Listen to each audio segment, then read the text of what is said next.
Once upon a time, in a far-off kingdom nestled between emerald hills and sapphire seas, there stood an ancient temple. This house of worship was more than just bricks and mortar. It was a testament to faith, a silent sentinel of devotion. Within its hallowed halls, amidst the scent of incense and the whisper of prayers, life unfolded in a timeless rhythm. But one night the tranquility of the temple was shattered. The night was still, the air thick with incense and the faint echo of temple bells. Shadows danced across ancient stone pillars and the silence carried a weight of centuries. But tonight that silence was broken. Something slithered in from the jungle. A cobra, hood wide, tongue flickering, eyes glowing with menace, crossed the temple threshold.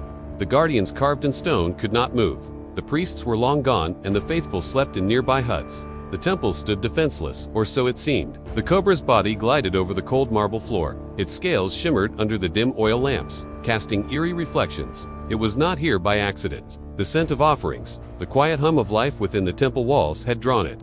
Step by step, the snake advanced deeper into the sanctum, where an idol, adorned with garlands, awaited morning prayers. But what the serpent did not know was that it was not the only visitor tonight. From the shadows above, a flutter stirred. A pair of wings opened silently, golden feathers catching the lamp's glow. The unexpected guardian had awakened. A temple owl, silent, sharped, revered by locals as the watcher of the night perched on the highest arch. It had seen intruders before rats, bats, even thieves.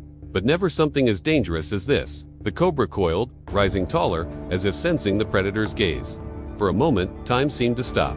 The ancient temple now became an arena, stone walls as witness, lamps as spotlights, the idol itself presiding over what was about to unfold. The faithful would later call it destiny. But in this moment, it was simply survival. The cobra struck first. With lightning speed, it lunged toward the floor, fangs bared, daring anything to challenge its dominance. But the owl was no ordinary bird. With silent wings, it swooped down, talons outstretched, and forced the serpent to recoil. The clash of instinct shook the silence of the temple halls. One relied on venom, the other on precision. Both were warriors born of the jungle. The villagers, hearing distant commotion, rushed toward the temple. They carried lanterns, their feet pounding the earth. By the time they reached the gates, the sight that met them left them frozen. A cobra and an owl locked in combat under the gaze of the deity. Light flickered across the idol's golden face, as though even the gods were watching. The cobra hissed, its body swaying hypnotically, but the owl circled patient, unyielding. Every strike from the snake met only empty air as the guardian danced above it, waiting for the perfect moment. And then, as the cobra reared high one last time, the owl dove. A blur of wings, a flash of talons, the serpent was forced backward, retreating step by step, away from the sanctum, away from the idol. The crowd gasped, murmuring prayers. Some believed they were watching a battle between light and darkness, between sacred and profane.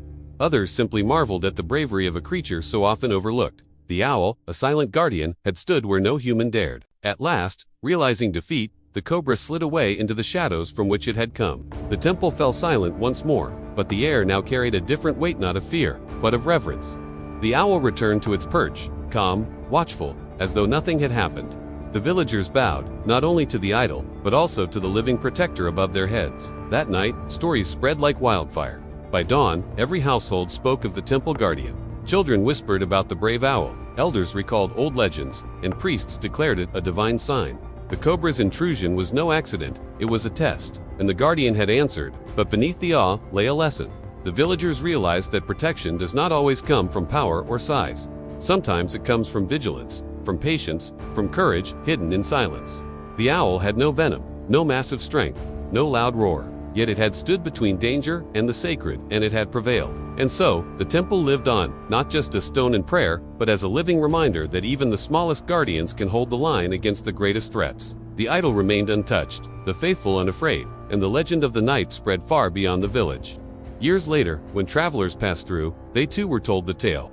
A cobra once entered the temple, but it was stopped not by man, not by weapon, but by the wings of an unexpected guardian. And now, let me tell you, dear listeners, sometimes the most unexpected sources can become our greatest protectors.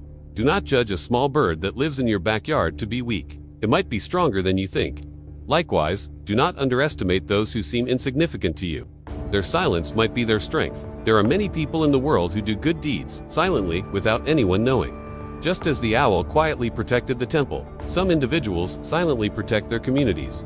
They might be teachers who give extra help to students, neighbors who look after each other's children, or doctors who work tirelessly to save lives. We often overlook these everyday heroes. We do not see the strength in their silence. Think of a time when someone helped you without expecting anything in return, or recall a silent gesture of kindness that touched your heart. These silent acts of strength happen all around us. They are the silent guardians of our world. Therefore, my dear listeners, let us not judge others based on their appearance or silence. We may miss out on appreciating the strength and goodness they possess. Also, never underestimate yourself. You might be facing challenges right now, but remember, the smallest and seemingly weakest can become the strongest when they have to. Look at the tiny ant. Despite its small size, it can lift objects much heavier than itself. Look at the delicate butterfly. Though it appears fragile, it can travel incredible distances. And consider the humble owl. Though silent and still during the day, it becomes a fierce protector when the need arises. Just like these creatures, we too can find strength in our silence and stillness. Sometimes we need to be patient and wait for the right moment to show our strength. Remember, it is not the size or appearance that matters, but the courage and determination within. As the story of the temple and the owl continues to be told, let it remind us all that true strength comes in all shapes and sizes. And sometimes the quietest hearts beat the loudest when it comes to bravery. And so the tale serves as a gentle reminder to appreciate the strength and stillness, to recognize the power and quiet courage, and to honor the unexpected heroes that grace our lives. For in the grand tapestry of existence, it is often the seemingly insignificant threads that weave the most profound lessons. Thank you for listening.